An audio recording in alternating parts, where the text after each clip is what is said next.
Hi everyone, in this video we're talking about adding fractions, and specifically how to find a common denominator. So when I say common denominator, I mean I was adding a half to a half. The number on the bottom is the same. 2 is the same as 2. And that's easy. The number in the bottom of the answer is the same as the number of the bottom in the question. And you just do what it says on the top. 1 plus 1 would be 2. 2 over 2 is the same as 2. The line of fraction means divide by 2, and that's just 1. So when you have a common denominator, it's good times. You don't really have to do all that much, not that tricky. But when you have something that's not a common denominator, it gets a little tougher. So, let's say we had a third plus a sixth. If I want to add those together, I need to get a common denominator first. So I'll just show you sort of with a picture what we're doing. So I've got a third and a sixth. So let's say, it doesn't matter which third you want to color in for your picture. I don't know, maybe it's that one plus this sixth. The reason we can't add them together yet is because they're different sizes. Fractions are proportions of circles. You can't add two different proportions together. So what I would do is think, can I turn 3 into 6 using multiply? Can I turn 6 into 3 using multiply? Well, yeah, what if I multiplied 3 by 2? That'll get me to 6.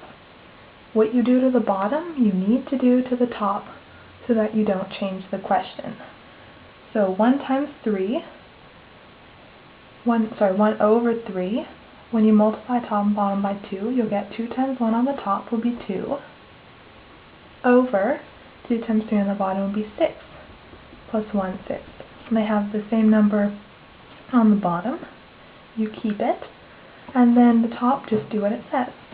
2 plus 1 would be 3. 3 over 6, you can reduce that by dividing both of them by 3. 3 divided by 3 is 1. 6 divided by 3 is 2. And you would get a half. So the reason that a common denominator works is because if I want to, going back to the picture, represent the same amount of colored in area of my circle as 2 over 6 instead, what if I just divided all of my pieces in 3? Now I have 2 colored in over 1, 2, 3, 4, 5, 6. Now I've got pieces that are the same size as in this picture, and I can add them together. So let's do another example. You might have to add fractions when they're exponents in variables like you do in grade 10 math.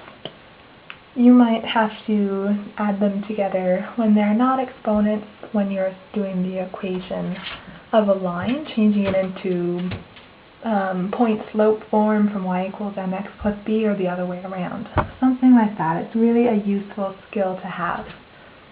And so let's say I've got a half plus a fifth plus a third. Now we need to find a good common denominator that's divisible by 2, divisible by 5, and divisible by 3. If you're ever not sure, just multiply the numbers on the bottom together. 2 times 5 is 10, times 3 will be 30. So let's change them all to be fractions over 30. What do I need to multiply 2 by to make it 30? 15. Do the same thing to the top.